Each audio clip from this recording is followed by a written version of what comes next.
I promised you guys an update video and potentially some build videos on the STI, putting it back together.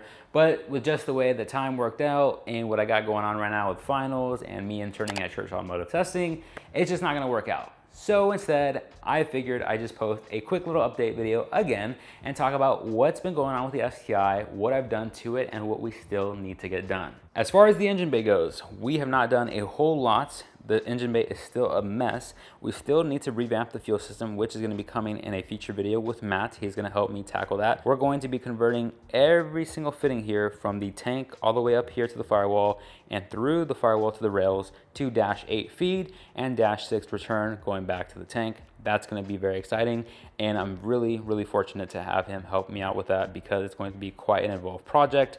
Something else I'm going to change is I'm going to be rotating this fitting here for the AOS to go that way instead on the other side by the wastegate. We're also going to be changing all the fittings for the valve covers, the block breather here in the middle, to support AN fittings with the OTL/IAG conversion kit. It's going to clean things up on the engine bay quite a bit. We're also going to be hopefully finding a mounting solution for my 3-port boost controller, and hopefully we're going to mount it somewhere here, and it's going to be a lot nicer considering that the stainless steel lines here tend to kink a little bit more because of how rigid they are, and that's just ultimately comes down to the material. Now, as far as the exterior goes, yes, you may have noticed there is no more front lip anymore, there are no side skirts, and there are no rear spats. We got rid of all of those, and we also went back to an STI OEM front badge on the grille. And honestly, guys, it's giving me a lot of nostalgia to see the car like this again. It really reminds me of that day I went to CarMax and picked up the STI. We're still missing the headlight, and because the other day, about 2 weeks ago, we took the headlight to Church Automotive Testing with the guys Ryan and Matt there. And if you guys don't know, we're starting up a 3D printing thing, and we are designing a better duct for my headlight, which we're going to be talking about in the next video with Matt and Ryan. We're going to talk about what we did, how we optimized it, and essentially our plans with that headlight itself. So if you're interested, just be patient. That video is coming out, and eventually that product is going to be getting sold.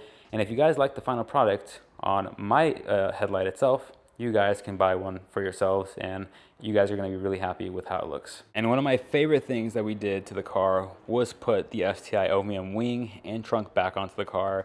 Man, I think it really completes the look. And look, guys, you can't have an STI without the STI trunk and a wing.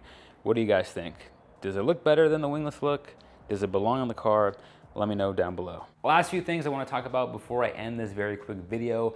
So yes, I did go back to complete OEM suspension setup. That's the lower control arms, the toe arms, the rear end links, as well as the front and rear coilovers. We are planning on replacing the suspension later this year once we actually take the car to the track with some Fortune Auto 500s, some KWs, or some Olins, because we are going to need some really tight and progressive spring rates to handle that all the launches we're going to be doing on the car.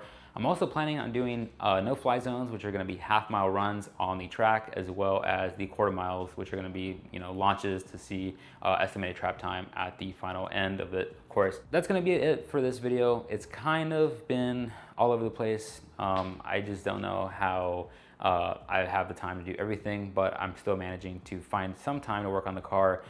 Ideally, we're going to be finishing this car at Church Automotive Testing with Matt over there. The fuel system is going to be the last thing I do, and Matt is honestly awesome for helping me out with that. So we're going to be towing the car, pushing the car out of here, getting it on the tow truck, shipping it out to LA. We're going to finish the car over there and potentially even throw it on the dyno the next day after, because I don't foresee it taking longer than a 24-hour period for especially Matt and I to tackle this together. Matt is a very good mechanic, and Matt's been doing installs, or actually Matt's been working on LS, LT platforms for quite a while now.